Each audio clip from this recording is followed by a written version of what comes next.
en la que participará uno de los actores más queridos y respetados por los colombianos. Se trata de Kepa Amuchastegui. Nos encanta saludarle a Kepa en esta mañana, al gran maestro Amuchastegui, aquí en Uniminuto Radio. ¿Cómo amanece? ¿Cómo le va? Muy bien, muchas gracias. ¿Cómo van ustedes? Un placer estar con ustedes. Gracias, señor. ¿En dónde está? Y yo estoy en mi casa en este momento en Tabio. Yo vivo aquí en unas lomas cercanas al pueblo de Tabio. Sí, señor. Respirando aire puro. De verdad que lo envidiamos. Lo envidiamos. Sí, gracias. Es distinta la sensación en ese lugar y me imagino que es propicia también para la inspiración, para la creación. Sí, claro, pues aquí lo único que puede hacer uno, porque no hay muchas otras cosas para hacer, es procurar inspirarse y respirar aire puro y contemplar el paisaje, que son cosas muy gratas y muy agradables para hacer, sí. Bueno, maestro, cuando hablamos del teatro, de la telenovela, de la televisión, pues usted es un referente y ha hecho cosas maravillosas como el Teatro de la Mama. Ha trabajado en el campo universitario, usted es arquitecto, entre otras cosas.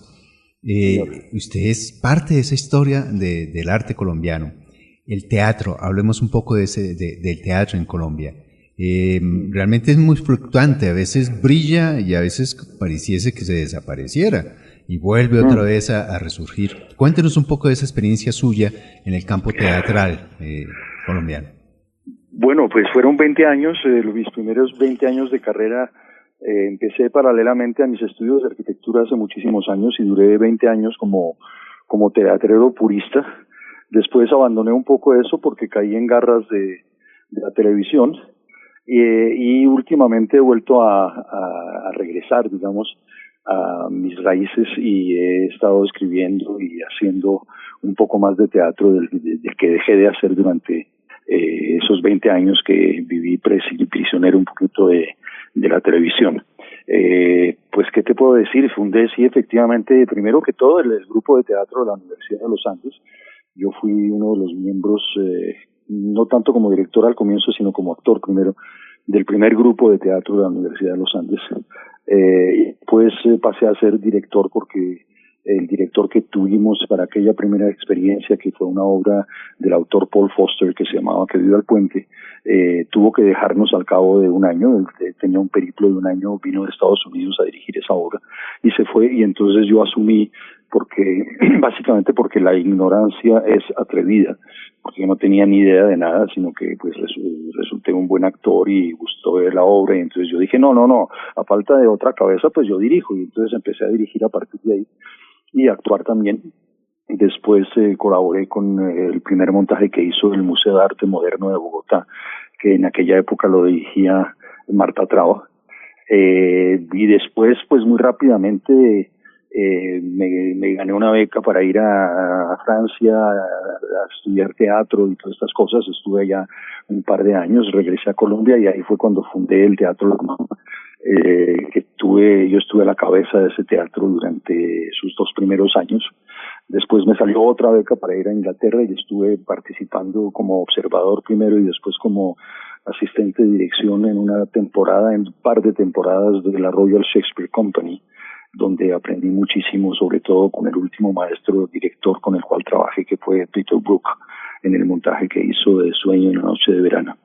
Y finalmente volví a regresar a Colombia y seguí un poco en teatro hasta que, como dije antes, caí en la trampa pecuniaria de la televisión y pues abandoné desafortunadamente un poco el teatro, y últimamente pues he regresado con unas obras escritas por mí, un espectáculo que hice que se llamaba Sexicidios, escrito y dirigido por mí, y otra cosa que hice ya unos 3 monólogos armados míos que se llamaba Trifársica, y en el momento actual estoy escribiendo casi que simultáneamente 3 obras de teatro para ver si tengo fortuna y logro montarlas, y participando por supuesto en espectáculos como Shakespeare Enamorado, y últimamente con este recital de poesía que estamos dando junto con Carmen Sá Gómez y bajo la dirección de Manuel José Álvarez en el Teatro Colón, que es un espectáculo verdaderamente, en lo que a mí respecta por lo menos, inolvidable. Seguro que será un espectáculo inolvidable y muchos residentes en Bogotá los veremos, los escucharemos.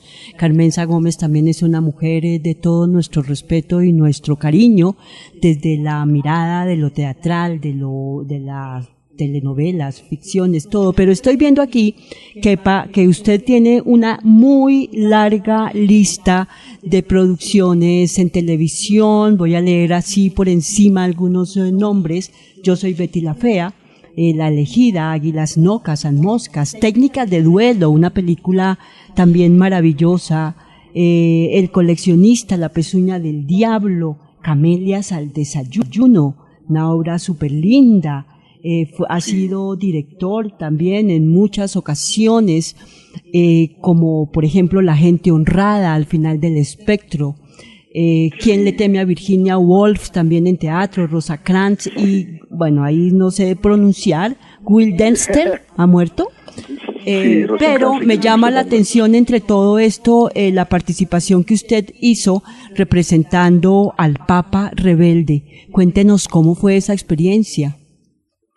Pues fue absolutamente incomparable esa experiencia porque era un reto muy grande, pues interpretar a un personaje como es el Papa Francisco, un personaje vivo además, actual, súper popular. Y pues me llamaron a mí para hacer un par de castings primero, como hice como 3 castings para ver si me aprobaban finalmente. El personaje se hizo originalmente en inglés, mejor dicho, yo lo hice en inglés para la versión inglesa y después lo doblaron no sé dónde en Argentina con otra voz que no era la mía, y lo que salió ya en la versión en castellano fue, pues no es mi voz, es la voz de otro actor que no tengo ni idea de quién sea. Pero fue, como te digo, una experiencia inolvidable por la responsabilidad, ¿no? Y por tratar no de imitar, pero de meterme un poquito en la piel de esa persona tan llena de bondad y tan poderosa en el sentido de su vida y lo que ha vivido, lo que ha dicho, lo que practica. Era difícil y todo un riesgo. Pero afortunadamente, aparentemente salió bien y pues gustó lo que hicimos, yo metiéndome un poquito en la piel de nada menos que el Papa Francisco. También usted ha confesado también que es ateo. Al hacer esta película y estar tan cerca como de la esencia del Padre Francisco, ¿lo convenció un poquito o no tanto? No, en ese sentido no, porque digamos que por otras razones muy distintas yo sigo siendo, si no ateo, por lo menos agnóstico, es decir, no creo en toda la parafernalia eclesiástica y ese tipo de cosas, porque en ese sentido en la vida mía me ha ido más bien mal que bien, es decir, no le encuentro justificación en una serie de cosas que provienen según las creencias de Dios todopoderoso y todo caritativo, y en mi caso personal pues no ha sido así. Entonces me he ido alejando cada vez más desde hace muchísimos años de todo lo que tuviera que ver con la iglesia, con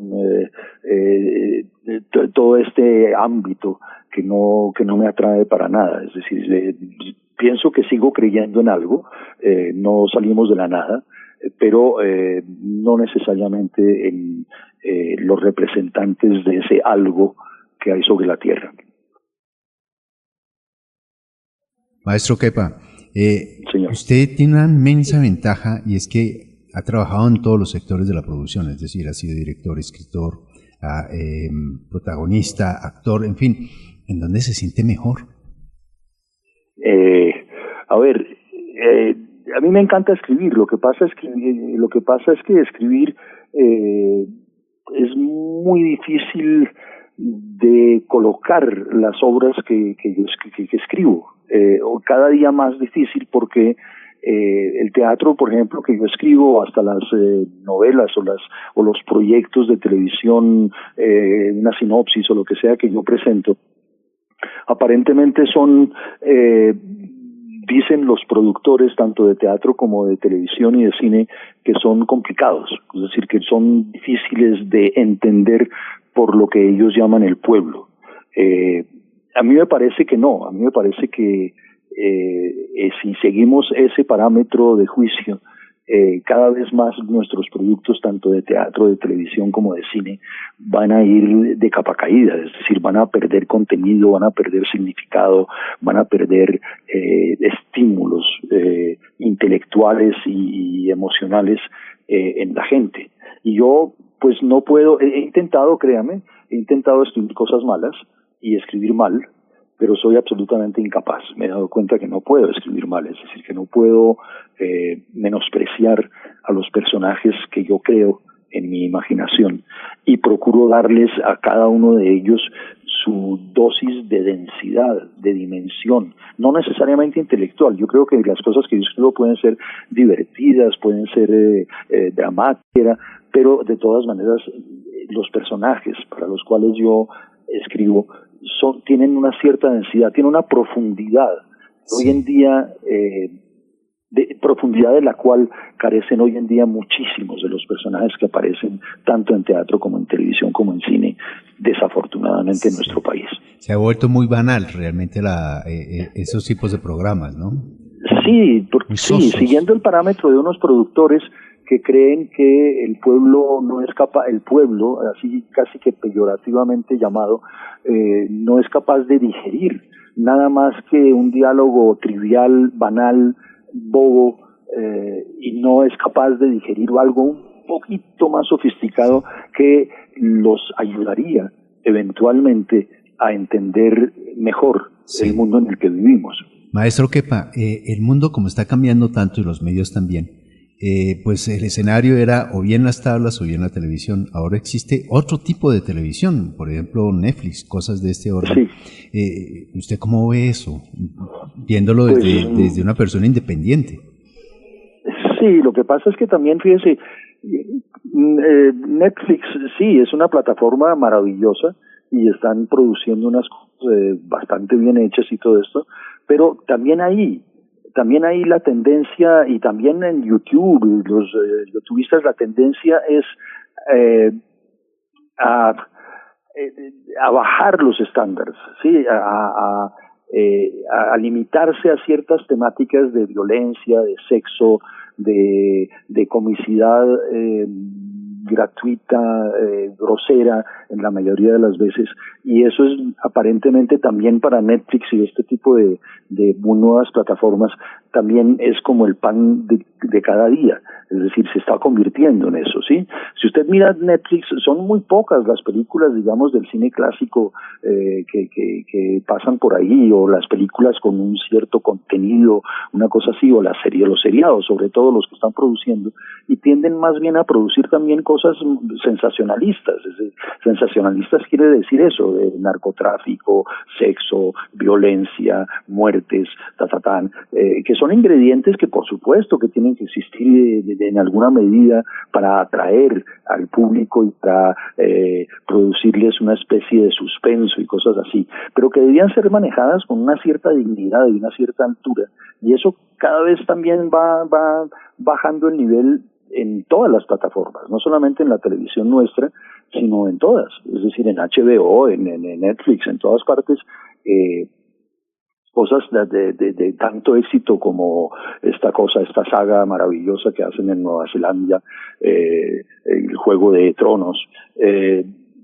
también, es decir, ahí sí, está magníficamente bien hecha, magníficamente bien actuada, pero forma parte preponderantísima de esa saga, primero la violencia y en segundo término el sexo, es decir, entonces eso, si no hay en un capítulo, si no hay una escena de sexo con desnudos totales y otra escena o un par de escenas de violencia donde haya bastante sangre y bastantes acuchillamientos, eso no sirve. Entonces también es una mala lección, pienso yo, para países como el nuestro, donde la violencia está al alcance de la mano y donde con ese tipo de espectáculos en cierta medida se promueve esas cosas que no deberían promoverse, como la promiscuidad, como la violencia, como la sangre, como el asesinato, como ese tipo de cosas que van en prejuicio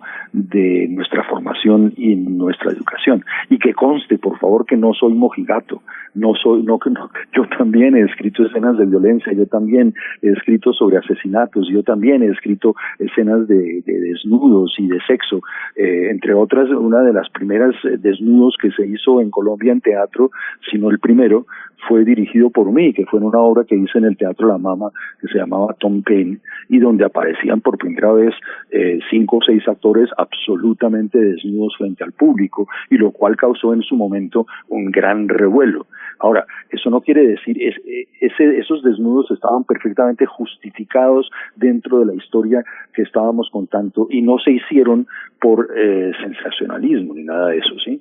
O sea que no soy mojigato, pero voy en contra de esa proliferación de temas que pueden perjudicar a la formación de nuestra juventud. Bueno, Kespa, volvamos a la presentación en el Teatro Colón. Aquí estamos leyendo que hay obras de César Vallejo, de Jorge Luis Borges, de León de Greiff, de Gabriela Mistral, de Meira del Mar, de Juan Gustavo Cobo-Borda, Raúl Gómez Jatín, Alexandra Pizarnik y la canción Contigo de Joaquín Sabina. También, ya lo dijimos, está usted con Carmenza Gómez y leemos que la antología fue la selección de Piedad Bonet, que son 40 poemas. Cuéntenos cómo se va desarrollando esa lectura, esa expresión y cuál es la sensación final, qué le queda al público después de escucharlos a ustedes. Mira, el primer sorprendido fui yo cuando hicimos ya el año pasado 3 funciones de este recital.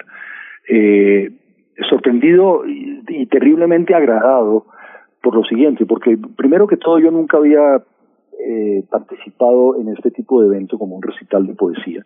He leído poemas, he leído poesía, me gusta la poesía, pero no he sido nunca fanático, así como sí lo he sido del teatro, por ejemplo, o de otro tipo de literatura, pero me sorprendió el hecho de que en esas 3 funciones que hicimos el año pasado, el Teatro Colón se llenó, literalmente se llenó. En el Teatro Colón caben más o menos 1.500 personas, y para mí fue absolutamente sorpresivo porque no creía, así como antes hablé mal de los productores, ahora hablo mal de mí, creía en ese momento que la poesía pudiera atraer tal cantidad de gente, y no solamente atraerla, sino agradarla, es decir, todo el mundo salió de ese espectáculo absolutamente feliz, absolutamente realizado, con una cantidad de ideas, de metáforas, de símiles, de cosas que pudimos decir desde el escenario Carmenza y yo, y que ellos se llevaron muy dentro del corazón, porque de verdad que son cosas muy bellas y frases y contenidos muy hermosos los que se dicen. Fuera de eso, el espectáculo que armó Manuel José Álvarez, nuestro director, y también director del Teatro Colón, es maravilloso, es decir, tenemos no solamente nosotros dos, sino también 2 violonchelistas muy buenos en la calidad musical que aportan, y que van creando a lo largo del espectáculo una serie de interludios musicales entre poema y poema, una serie de comentarios musicales sobre algún que otro poema, y fuera de eso, Manuel José se inventó un enorme ciclorama que cubre todo el escenario del Teatro Colón, y sobre el cual se proyectan unas imágenes que él encontró y que él fabricó con fotografías y cosas muy hermoso, de tal manera que es un espectáculo completo, es un espectáculo teatral muy digno de verse. No somos 2 lectores pasivos sentados en 2 sillas frente a 2 micrófonos y con una pila enfrente leyendo unos poemas. Nosotros estamos todo el tiempo de pie, Carmenza y yo, deambulando, nos situamos en diferentes sectores del escenario dependiendo del poema que estemos diciendo, y eso es muy atractivo para el público porque se hace muy ameno, se hace muy divertido. Las proyecciones cambian, la música es otra, hay nuevos poemas, es muy bonito, de verdad muy emocionante. Y yo, como te digo, fui el primer sorprendido y totalmente agradado y realizado por ese por haberme permitido participar en un espectáculo tan bello. Muy bien, es el maestro Kepa Muchastegui. Ustedes lo verán los sábados del 10 de febrero al 7 de abril a las 3:30 de la tarde en el Teatro Colón, en esta selección de poemas en esa selección en la que participará junto también con la actriz con una de las actrices, Carmenza Gómez. Sí, señor. Kepa, muchas gracias por compartir estos minutos en Uniminuto Radio. También le hacemos mucha... ¿Me dan 40 segundos más? Adelante, claro que sí, maestro. Sí, toda la vida. Para leerles un poema de amor de Darío Jaramillo. ¿Sabe que yo le iba a pedir eso? Se lo iba a pedir, pero dije, ¿será que es demasiado abusivo de nuestra parte? Porque finalmente la gente va a pagar por eso en el Teatro Colón. Sí, me encantaría. Adelante, maestro. Dice así: podría perfectamente suprimirte de mi vida, no contestar tus llamadas, no abrirte la puerta de la casa, no pensarte, no desearte, no buscarte en ningún lugar común y no volver a verte, circular por calles donde sé que no pasas, eliminar de mi memoria cada instante que hemos compartido, cada recuerdo de tu recuerdo, olvidar tu cara hasta ser capaz de no reconocerte, responder con evasivas cuando me pregunten por ti y hacer como si no hubieras existido nunca. Pero te amo. Eso es. Muchas gracias, maestro, de verdad. Bellísima. Feliz mañana, que la disfrute ahí en su casa. Gracias a todos ustedes. Un placer estar con ustedes. Un placer. A toda la audiencia. Gracias, es el maestro Kepa Muchastegui en esta mañana de la Radio Universitaria en Uniminuto Radio.